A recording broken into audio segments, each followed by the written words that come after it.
With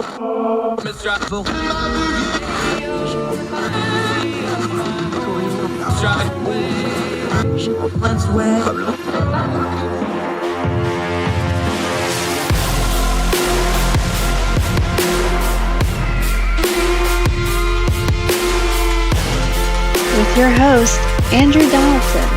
This is Heard Tell. Welcome back to Heard Tell. She has become one of our favorites. She is fantastic. She is Finesse Moreno-Rivera. She is a criminal psychologist and also a criminologist. Those are really big words. She's going to explain what those means to us in just a second. Great to see you again, my friend. How are you? Good. How are you, Andrew? Thank you so much for having me back. I feel like I'm becoming more of a regular on here. I want you to be a regular. You're really good at this stuff. She has worked everywhere, in government, in social justice groups, in places that want criminal reform. Let's start right there, though. We're into the re-election cycle now, so let's just round it off a little bit. We're about halfway through the Biden presidency now. Where are we at on things like criminal justice and reform things? We did the marijuana thing. Give us kind of a scorecard here for the Biden administration in the first 2 years, where we're at on things like criminal justice reform, social justice concerns, all these sorts of things. So when it comes to drug reform, specifically with the Biden administration, as everyone has known, he has always had that tough on crime viewpoint within the criminal justice, especially when they're looking at drugs, and has apologized on multiple occasions for the slip up, which is actually not even the word that should be utilized, for the discrepancy between crack cocaine and powder cocaine.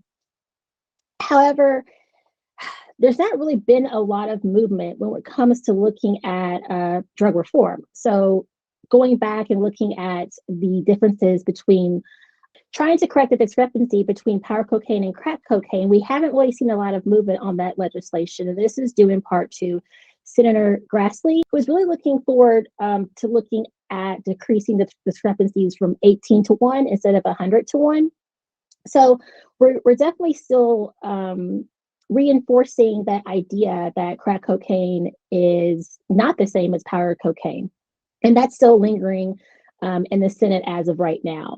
And then more recently, Biden had passed pardons for those who are serving time as of right now in federal prison for simple possession of marijuana. Now, although Biden does support the idea of not having individuals with these types of charges within the jail, he still does not agree with legalizing on the federal level marijuana. And after all, these pardons really didn't do much for those who are still in prison. Not one person was set free, just given the fact that it is for simple possession of marijuana. So as of right now, it looks as though there hasn't been a lot of movement when it comes to drug reform. And I think, again, that's because Biden is really sticking with his guns when it comes to being tough on crime, specifically being tough on drugs. Finesse Moreno-Rivera joining us. Let's dig into that a little bit, because if I'm going to criticize the president for being performative and buzzwordy, I need to lay out what is performative and buzzwordy, right? I'm good with the pardons. I'm okay with wiping people's records for simple possession charges, because that has economic impact, that has, benefit impact to their families, that gets them back into society properly. I'm good with all that in theory. Where the criticism of that is what was its actual effect, right? So we like the policy, but what was its actual effect? By far, the majority of people that would be benefited from that is more at the state level than the federal level. That was one thing. Federal pardons, of course, is a very small subsection of this. Like you said, nobody actually got out of prison for this, but they did. This does affect the lives of the people involved. We are seeing some states take some movement to this area. Is there any value in the performative of it? It's like, well, the president did it, so some of these states can start doing it. We've already seen some movements in the states. A couple states have gone much further than this. Is there value in that, or does this hinder it? What do you think going forward as far as it comes to the simple possession of marijuana, these types of things, that there's a lot of polling that people support it, but you still got to get it in the black and white of the law somewhere? Right. So you are right in that the pardons do help those who already served their time, who are just looking to get a job, get back on their feet, support their families, even have housing. But overall, Biden's push didn't really do anything because, as you know, there are plenty of states who have already passed laws for legalization of marijuana. And so simple possession, just you don't really see that on someone's record or sticking with them. So it was just, to me, it was more of a push to really gain traction with our younger voters because he did pass that shortly before the midterm elections began. And also, given the fact that, presidents have given pardons all the way back to Theodore Roosevelt. So this isn't anything new where presidents are, issuing pardons specifically also when looking at with drug possession or even type of drug charge. So I just found that it was a really just low hanging fruit that he utilized in order to really, again, just gain type of traction when it comes to midterm elections. Yeah, Finesse Moreno-Rivera, join us. You mentioned crack cocaine. Of course, that was the big buzzword when they did the 94 crime bill, another Joe Biden special. That was his signature thing for decades. Now the thing is more about fentanyl. You were also writing about this. We'll link to your article on this in the Counterpunch when you bring up there. People are really concerned about the fentanyl, and they should be. This is dangerous stuff. This is stuff even hardcore drug users. It's deadly. It's a new challenge that we haven't really found, and now we're getting reports there's actually variants of this that even the anti-doping drugs aren't effective with this. This stuff really scares people. How do we legislate and regulate this fentanyl crisis right now so that we don't end up doing what we did with crack cocaine and cocaine for the last 40 years, where we have it on the books wrong, the terminology ain't right, the incarceration ends up becoming a problem with it? Do you see what I'm saying? Shouldn't we be proactive and learn the lessons from the 94 crime bill and the crack cocaine era of the 80s and put it towards this fentanyl thing and get a handle on this now so that we don't create a whole nother generation of drug enforcement mess? Yes, you're absolutely correct. But unfortunately, we are headed down the same road as of right now. We have stuck with the rescheduling of fentanyl as Schedule 1, which we all know means that the government has deemed it to be highly addictive, which fentanyl is. But this also means that there hasn't been found to be any medicinal advantages of being able to study this and see what can help. And going back to your point, when you were talking about Narcan, I think, Andrew, you had just mentioned that, some of these fentanyl-like substances have been found to be able to counteract overdoses for those who are, for example, using benzodope, which is fentanyl mixed with benzos. So, and unfortunately, what we're seeing is due to the scheduling of fentanyl being Schedule 1, we're seeing a lot of our drug dealers on the streets who are going to jail. Well, who are they? They are usually minorities. They're marginalized individuals within our communities. So I'm not trying to say that they shouldn't, serve time or, see any consequences. But as of right now, there's not enough that's being done and, not enough awareness that's being done as well when it comes to fentanyl. What we're doing is we're doing the same exact thing we did with crack cocaine and powder cocaine. So we have a lot to do when it comes to fentanyl and also understanding it. But, also trying to ring in these cartels as well. We all know that we had this conversation dating back to Trump administration with China saying, hey, please get your fentanyl products under control. But obviously that's not working either. And now, through China, it makes its way down to Mexico through the Mexican cartels. And that's been the way, I guess, the drug scene, if you will, for the U.S. for a while, that a lot of these drugs are coming from Mexico. So that being said, I think that legislation-wise, we should be looking at being more proactive and being out on the street with individuals, having more boots on the ground, and just having more preventative measures when it comes to saving people's lives and being where they are.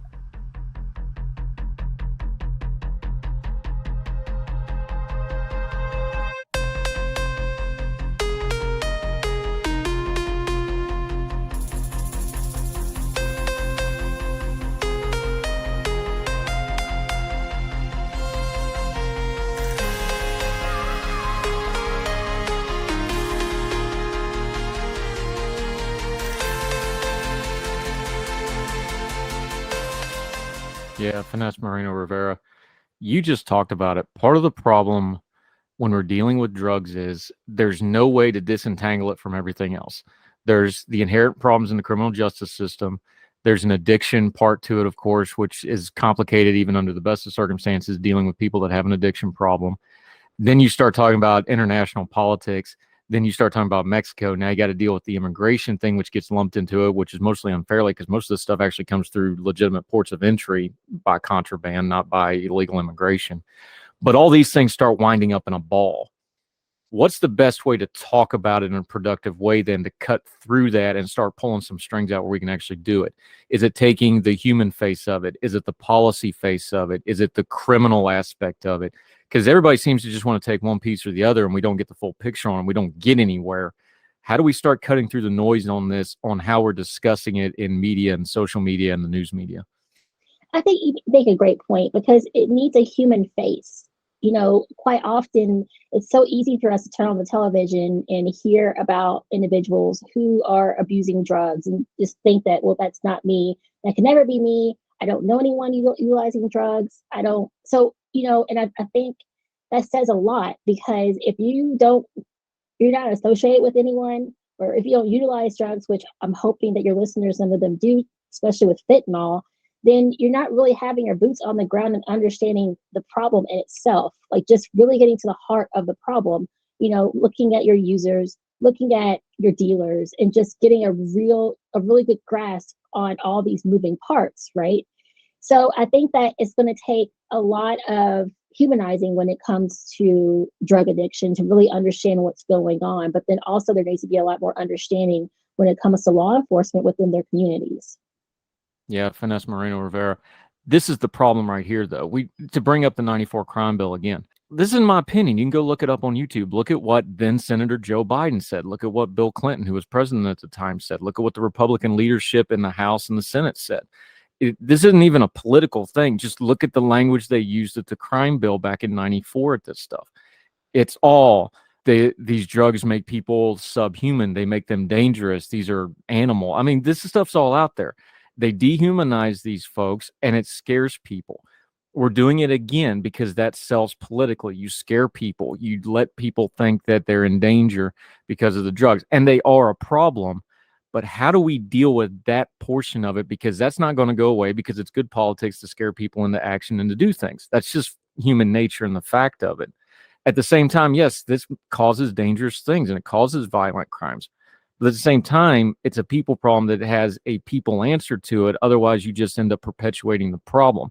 I don't have a good answer for that, but I know we need to talk about it that way to get to whatever the answer is going to be. Am I wrong there?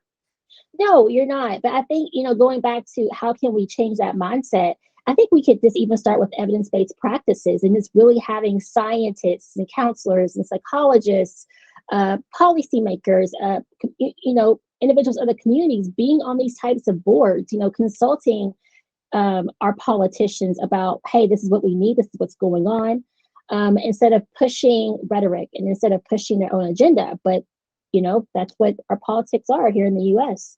Yeah, but the thing about it is, yes, these people are criminals and they do bad, violent things, but those don't happen in a vacuum. Those are little shockwave bombs in families, in communities, especially, you're talking about the opioid crisis and fentanyl. A lot of that's worse in rural areas. So you talk about one family being destroyed. Well, if you're in a small town, 4 or 5 families that have this issue, you're talking about a major impact. These things have ripple effects. It overruns the healthcare system. It overruns the judiciary system. It overruns the civic function system. How do we get folks to understand that, no, this is not something where you just remove the bad people from society? You have to actually get these people back functioning in society, not just for them, but for their families and their communities as well. There's bomb radiuses when these things go off, like addiction, like crime, like drug use. I don't think we talk about it in that manner enough instead of just the fear mongering, like, oh, well, it's violent crime. Let's just make it go away so we get the votes. No, because you're not going to solve the problem. Right. And, I whenever you started talking about bombs and waves, like, because it can take out a whole community, I immediately thought about the Hulu show Doped, because it started out in a very small community. That was a great TV show. But, unfortunately, that was the result of money and greed. And when you think about it, it takes a lot for our voices to be heard within communities. It takes a lot for our voices to be heard within cities. But the only way that our voices can be heard too, and I hate to, sound like a broken record about this, but it is to vote. It is to know, who your senators are, who your representatives are, who's actually supporting your community, who's not, supporting your community. So again, I think it's really important that we make sure that we are putting the right people in the offices who know their communities, who know their cities, and actually care about the people within them.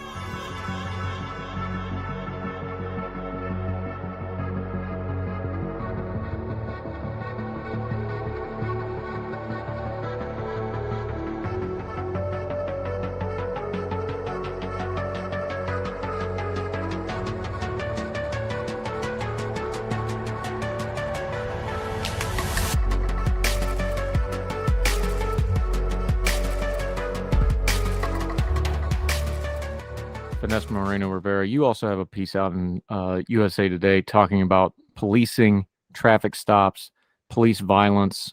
I just want to cut through the noise and get to the base of this. We have a base alloy for some of the problems in policing in America. And that base alloy that folks don't want to talk about is policing is now big business, and policing is revenue. And policing is you're not just protecting and serving, but you're also expected to bring in income to your municipality and city. That drives traffic stops. That drives interactions with the public that they otherwise would not be having. That puts people on edge. And we've got the data and the science now that's going to increase incidences of police violence against the civilian population, good, bad, justified, unjustified, whatever. It just is statistically that's going to happen. Is there any way to break out of the cycle of for-profit policing that is driving some of this? And I know a lot of people are going to get mad and say, oh, that's really harsh, but no, the fine system in the court system, the fine system in the policing, this is a problem, and it's driving a lot of the other problems, and folks just are not talking about it correctly. Exactly. And I, I'm very, very happy about the response from this piece. I've gotten a lot of, people reaching out to me, some being from organizations such as UN50. The founder of BJ Council reached out to me because she actually works with and gives trainings to the community as well as police officers when it comes to how to interact with one another. I've also had someone reach out to me from the best highway safety practices in Nevada to speak with me as well. So, at the end of the day, this is not about defunding police. So I just want to put that out there right now. What this article is saying is we're not trying to defund the police. What we're trying to do is save lives and make it more safe for police officers as well as citizens. Because you have to think about it.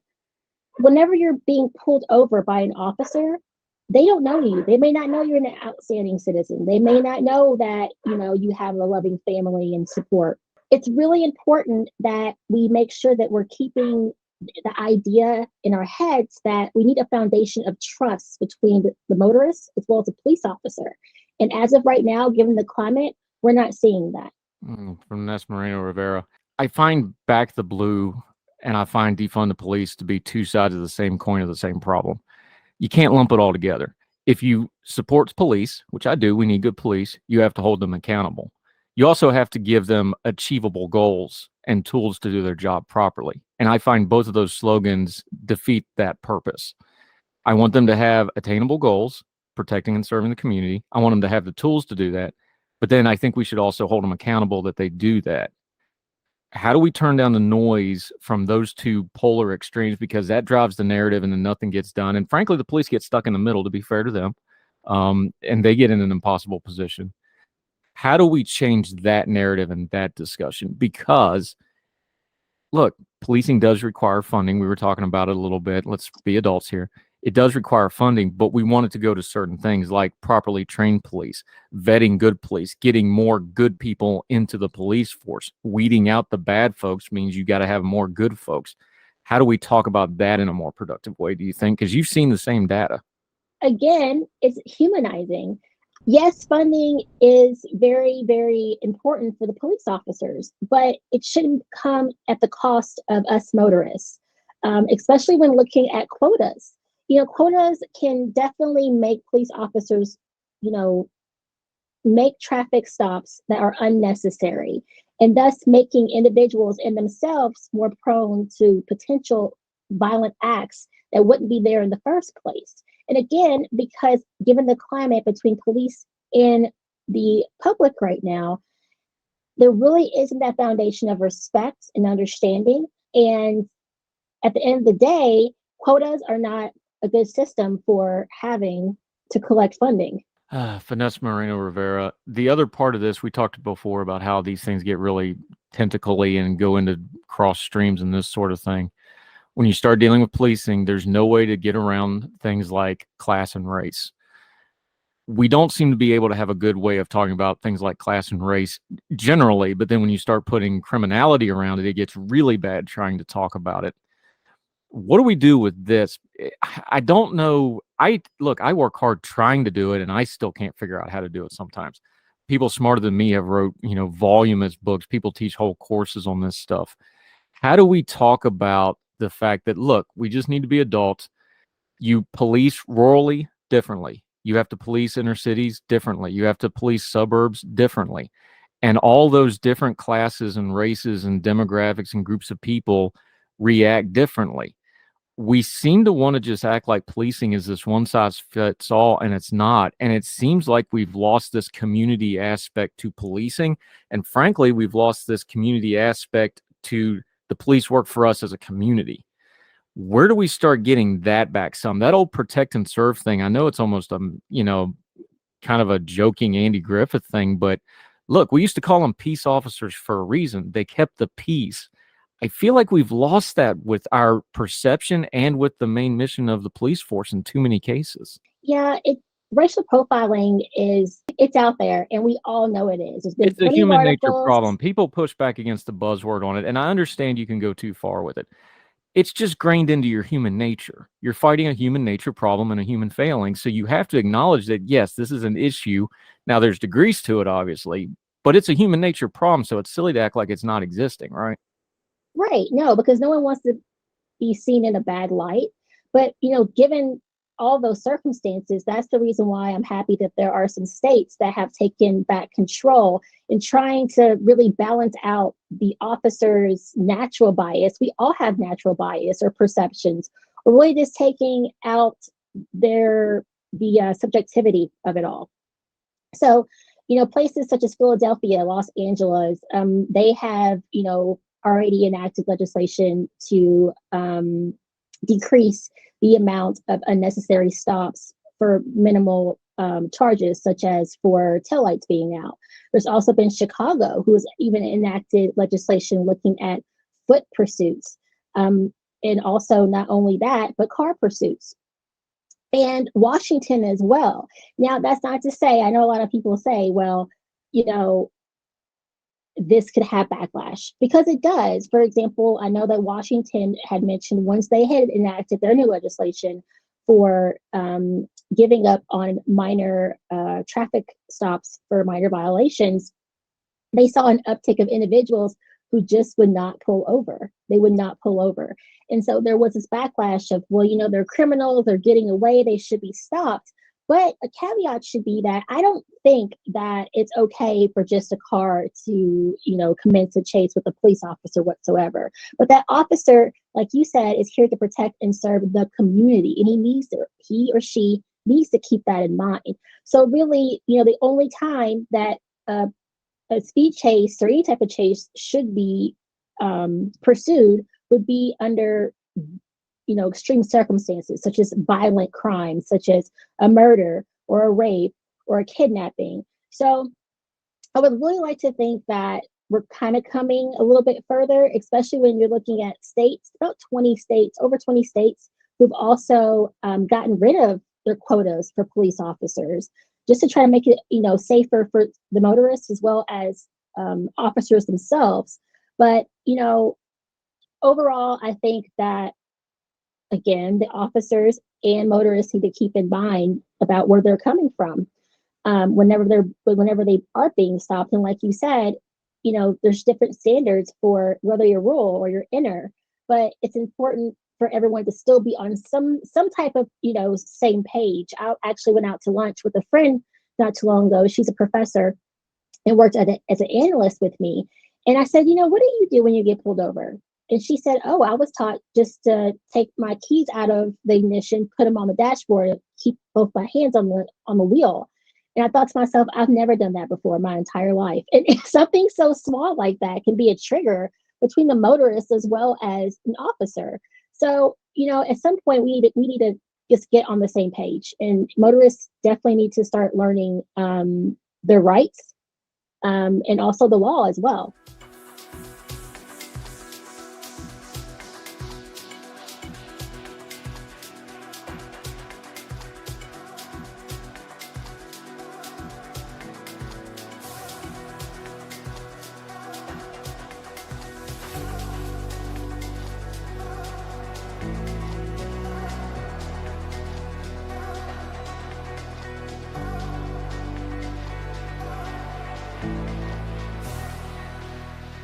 Yeah, Finesse Moreno-Rivera, you just talked about it. So let's just do this to kind of wrap up this conversation of what's some low-hanging fruit. We talked about that policy-wise, but what's some low-hanging fruit we can do to start making this stuff better?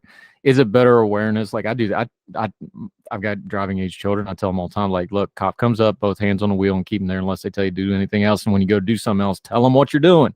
Like if you go to reach for them, like I'm going to go reach for this, just simple stuff. But what's some of the things we can do to kind of turn this down? Because look, this is give and take. The police have to do some reforms.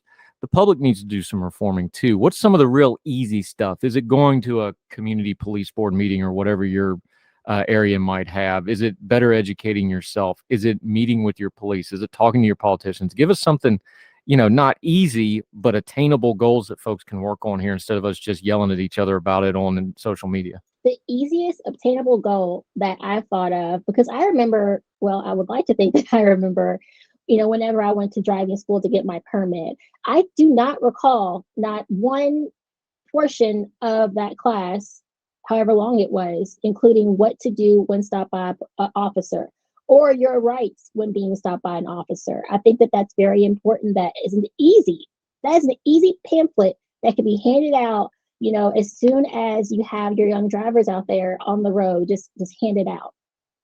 Easy, very easy for them to know what to do. So everyone is on the same page as motorists.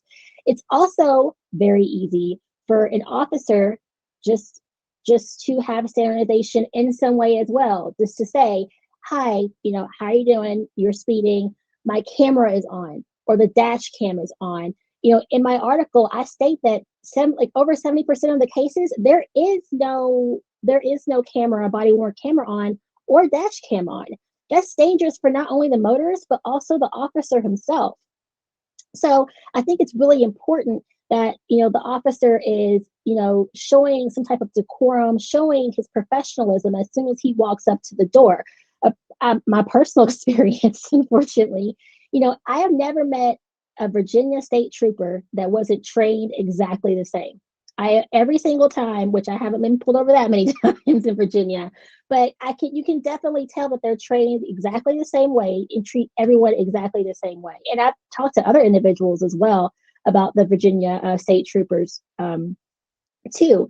So, these are just small things that can, help. And the officers need to be trained as well when it comes to the motorists. I found it to be disturbing that, in the article that I wrote, that, like a little over half of the motorists were, under the influence of drugs, alcohol, or were clearly having a mental health issue at the time of being pulled over.